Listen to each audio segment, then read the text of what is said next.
जय हिंद साथियों, स्वागत है आप सभी का एजुकेशन के 86 में। रुक करते हैं एक बार फिर से बिहार की तरफ। चैनल पे आप नए हैं तो चैनल को सब्सक्राइब कर लें। बिहार में होमगार्ड की 15,000 वाली वैकेंसी आ गई है। इसमें आप लोगों का कोई रिटन एग्जामिनेशन नहीं होगा, लेकिन ये बहाली की प्रक्रिया आपकी जो है एकदम बिल्कुल 12वीं कक्षा के आधार पर ली जाएगी। अब यहाँ पर आपको मैं थोड़ा सा ध्यान दिला दूं कि बिहार एसएससी के माध्यम से एक वैकेंसी निकाली गई जो कि परिचारी और परिचारी विशिष्ट का था।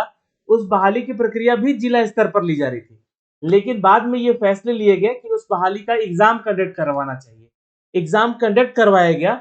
8वीं और 10वीं कक्षा के आधार पर जिन लोगों ने आवेदन किया था उनका एग्जाम भी हुआ और वो पास भी हो गए, उनका रिजल्ट भी आ रहा था। लेकिन फाइनली हाईकोर्ट ने इसके ऊपर रोक लगा दी।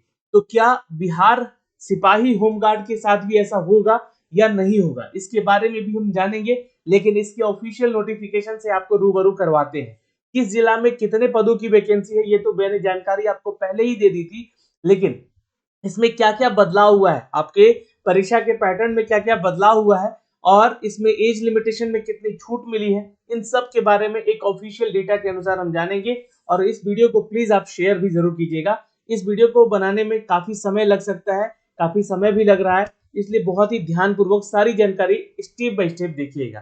देखिए, ये है इसका ऑफिशियल नोटिफिकेशन दोस्तों, जहां पे आपको इसके बारे में अपडेट दिया गया है, जो कि ये एक ऑफिशियल नोटिफिकेशन है। अब इस ऑफिशियल नोटिफिकेशन का जो अपडेट है ये एडवर्टीजमेंट संख्या 1/2025 को लेकर है, जहां पर स्वयंसेवी गृह रक्षक यानी कि होम गार्ड की वैकेंसी है दोस्तों। ठीक है, होम गार्ड यानी कि बिहार होम गार्ड की वैकेंसी है, जिसके लिए 15,000 पदों पर यह जिलावार वैकेंसी निकाली, जिसके बारे में यहाँ जानकारी दी गई है। अब आपको बता दें कि यहाँ पर 35% आरक्षण के साथ महिलाओं को भी सीट रिजर्व रखा गया है। यानी कि अगर मान लीजिए कि पटना जिला की आप बात करते हैं तो 592 सीट है पुरुषों के लिए, तो 207 सीटें हैं महिलाओं के लिए। ठीक है, यहाँ पर अगर टोटल ओवरऑल बात करें, ये चूंकि यूआर कैटेगरी में है और ये जो है आपका ईडब्ल्यूएस कैटेगरी में है, ये एससी कैटेगरी में है, ये एसटी कैटेगरी में है, और ये अत्यंत पिछड़ा यानी कि ईबीसी और ये ओबीसी कैटेगरी का सीट है, और ये पिछड़ा वर्ग की महिला यानी कि बीसी फीमेल का सीट है।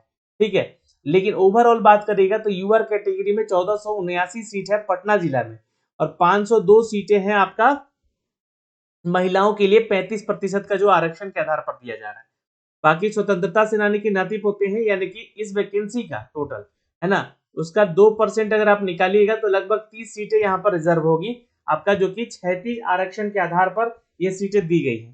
क्योंकि क्या है कि यहाँ पर देखिएगा तो नालंदा जिले से भी वैकेंसी है, यहाँ पे टोटल 812 सीटें हैं, जिसमें 276 महिलाओं के लिए। अब ये स्टार मार्क क्यों लगाया गया है, क्योंकि स्टार मार्क इसलिए लगाया गया कि महिलाओं को 36 आरक्षण रिक्तियों में दिया जा रहा है।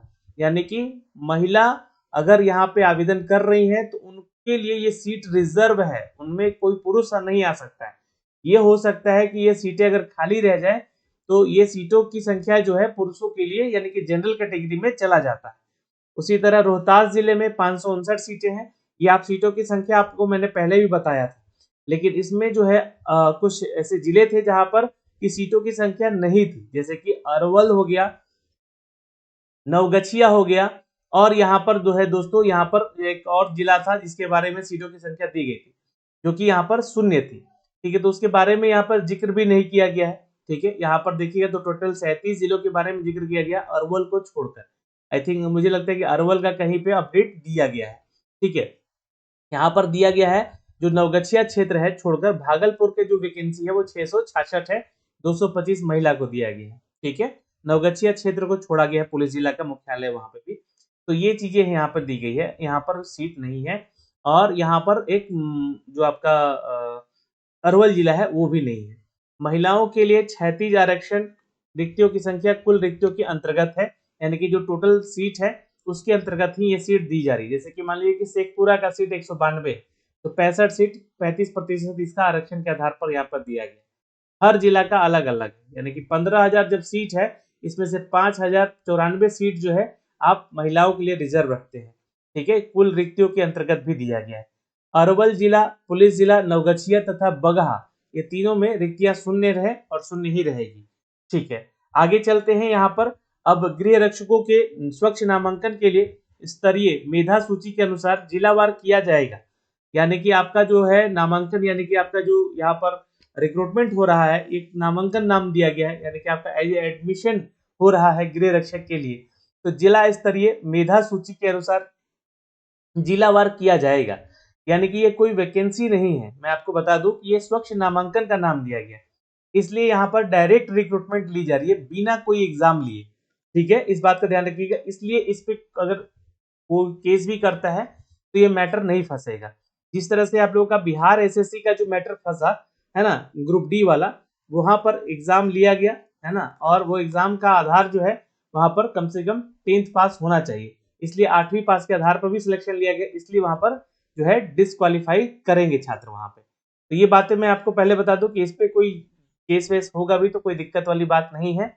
और यहाँ पे आपको बता दें कि बिहार आरक्षण नीति के तहत अनुसूचित जाति जनजाति पिछड़ा वर्ग, थर्ड जेंडर, अत्यंत पिछड़ा वर्ग, पिछड़े वर्ग की महिला, आर्थिक रूप से कमजोर और महिला से प्रतिनिधित्व हेतु प्रशासन विभाग के द्वारा समय समय पर निर्गत परिपत्र विज्ञापन के तिथि तथा प्रावधान लागू है।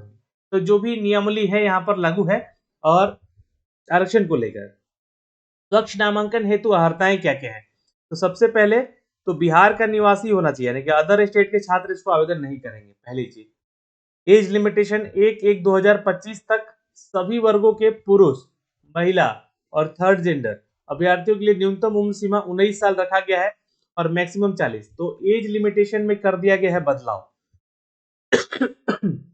ये पहले आपका 18 से जो है 28 साल हुआ करता था जो है ना, और अब इसको जो है 10 साल का एज लिमिटेशन आगे कर दिया गया है, 10 नहीं 12 कह लीजिए, और 1 साल आपका इधर से न्यूनतम एज घटा दिया गया है। तो 19 साल न्यूनतम उम्र सीमा होना चाहिए और 40 साल मैक्सिमम एज होना चाहिए। ये सबसे बड़ा बदलाव है यहाँ पे। शैक्षणिक योग्यता 1 जनवरी 2025 तक अभ्यर्थियों को उच्च माध्यमिक यानी कि इंटरमीडिएट यानी कि 12th पास होना जरूरी है 1 जनवरी 2025 तक, अथवा राज्य सरकार के द्वारा मान्यता प्राप्त सक्षम परीक्षा उत्तीर्ण होना जरूरी है। तो देखिए अभी जो आज रिजल्ट आया है बिहार इंटरमीडिएट का, अब वो छात्र नहीं उठकर इसको आवेदन कर पाएंगे। ठीक है, 1 मार्च बोला जा रहा है, सॉरी 1 जनवरी बोला जा रहा है ना, तो आपका रिजल्ट तो आज आया है मार्च में, तो आप लोग आवेदन नहीं कर पाएंगे। शारीरिक योग्यता अभ्यर्थी को शारीरिक रूप से कठिन मैदानी कार्य के लिए सक्षम होना चाहिए। तो आपको फिजिकली फिट होने की बात की जा रही है, लेकिन यहाँ पे आपका पीएसटी भी लिया जाएगा। ठीक है, पीएसटी यानी कि सबसे पहले हम ऊंचाई की बात करें तो आपका जो हाइट है पूर्णिया और कोसी प्रमंडल के जिलों को छोड़कर न्यूनतम ऊंचाई 5 फीट 4 इंच होनी चाहिए, यानी कि 162.56 सेंटीमीटर। कितना हो गया? 5 फीट 4 इंच आपका हाइट होना चाहिए। ठीक है, पूर्णिया और कोसी प्रमंडल के छात्रों को छोड़कर। पूर्णिया और कोसी प्रमंडल के जो जिले हैं जैसे कि पूर्णिया, अररिया, किशनगंज, कटिहार, सहरसा, सुपौल और मधेपुरा जिला के पुरुष अभ्यर्थियों का न्यूनतम ऊंचाई 5 फीट 2 इंच भी है तो चलेगा, यानी कि 157 सेंटीमीटर दशमलव 5 है ना, 157.5 सेंटीमीटर है तो चलेगा। सभी वर्ग की महिलाओं के लिए न्यूनतम जो हाइट है 153 कर दिया गया है होमगार्ड में। ठीक है, अब चेस्ट मेजरमेंट पे आते हैं, तो देखिए ये बड़ा बदलाव ही तो है। अगर आप पुरानी वैकेंसीज को यहाँ पे कंपेयर करेंगे तो हाइट में कमी किया गया, एज में लिमिटेशन बढ़ा दिया गया, 40 साल तक कर दिया गया, हाइट का भी कम कर दिया गया यहाँ पर हाइट। ठीक है, कुछ कुछ क्षेत्रों में ही नहीं बल्कि पूरे क्षेत्र की बात कर ले तो 162 सेंटीमीटर कर दिया गया। ठीक है, चेस्ट मेजरमेंट की बात, महिलाओं का भी हाइट यहाँ पर 153 कर दिया गया। चेस्ट मेजरमेंट की बात करें तो सिर्फ पुरुषों का होगा, जो कि पूर्णिया और कोसी प्रमंडल के पुरुषों को छोड़कर जो है चेस्ट मेजरमेंट 31 इंच यानी कि 79 सेंटीमीटर बिना फुलाए होना चाहिए और 5 सेंटीमीटर फुला के आपका होना चाहिए। ठीक है, तो 76 बाकी सभी जिलों के हैं है ना, पुरुष अभ्यर्थियों के बिना फुलाए सेना जो है 76 होना चाहिए इन सभी प्रमंडल को छोड़। ठीक है, चलिए, तो 79 से लेकर जो है कम से कम आपका 5 सेंटीमीटर आपका एक्सपेंशन होना चाहिए, यानी कि यहाँ पर देखिएगा तो 84 सेंटीमीटर तक आपका एक्सपेंशन होना जरूरी है। ठीक है, और आगे चलते हैं। सभी वर्ग को महिलाओं के लिए ये मापन का मेजरमेंट नहीं है। थर्ड जेंडर में भी आपको बता दें कि शारीरिक मापदंड में शारीरिक दक्षता परीक्षा में महिला अभ्यर्थियों के समान ही होंगे, यानी कि जो महिलाओं का एलिजिबिलिटी है पीएसटी में वही थर्ड जेंडर का भी होगा। अभ्यर्थी का नैतिक चरित्र स्वच्छ होना चाहिए, ये कैरेक्टर आपका सर्टिफिकेट लगेगा गृह रक्षकों का स्वच्छ नामांकन इस शर्त के साथ लिया जाएगा कि अभ्यर्थी कम से कम 3 वर्ष की सेवा गृह रक्षा वाहिनी बिहार को देने पर सहमत है।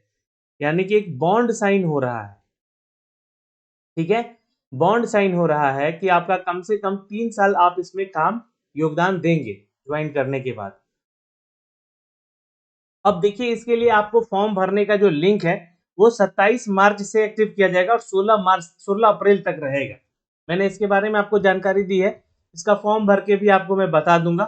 ये इसका वेबसाइट दिया गया है, लेकिन इसका वेबसाइट अभी ओपन हो नहीं रहा है, ठीक है। अब आपको बता दें कि 200 रुपये मात्र फीस लग रहा है सभी के लिए, और जो कैटेगरी में है उनको 100 रुपये चार्ज करना है। जिला पदाधिकारी, पुलिस अधीक्षक, जिला समादेष्टा, गृह रक्षा वाहिनी, जिला कल्याण पदाधिकारी को ये सूचना समर्पित किया गया है। अब देखिए, नामांकन की जो प्रक्रियाएं हैं इसमें सबसे पहले तो आपको एकमात्र उसी जिला के लिए आवेदन भर सकते हैं, है ना, जिस जिला से वो निवास स्थान है आपका।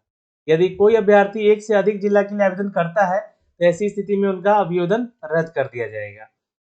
अब अभ्यर्थी ऑनलाइन आवेदन पत्र, स्थायी निवास प्रमाण पत्र देंगे, जन्म तिथि से संबंधित मैट्रिक का सर्टिफिकेट देंगे, इंटरमीडिएट का सर्टिफिकेट और मार्कशीट लगाएंगे, और यहाँ पर जो है आपको अंक पत्र यानी कि मार्कशीट भी देना हो, सर्टिफिकेट भी देना है, और यहाँ पे जाति प्रमाण पत्र देंगे। आर्थिक रूप से कमजोर है तो वो प्रमाण पत्र लगेगा, और यहाँ पर साथ में संलग्न होगा। पिछड़ा वर्ग से संबंधित है तो एनसीएल सर्टिफिकेट भी आपका लगेगा। और ये सारी डॉक्यूमेंट्स के बारे में जानकारी दी गई है। और जो विवाहित महिला है उनके पिता के आधार पे ही, उनका अनुसार पे ही मतलब सब कुछ बना हुआ होना चाहिए। शारीरिक दक्षता की परीक्षा जो प्रक्रिया है ये नियमानुसार आधुनिक तकनीकों से किया जाएगा, जो कि जिसके बारे में हमने आपको पहले भी जानकारी दी हुई है कि आप लोगों का 15 अंक जो है शारीरिक योग्यता और दक्षता के आधार पर दिया जाएगा, ठीक है।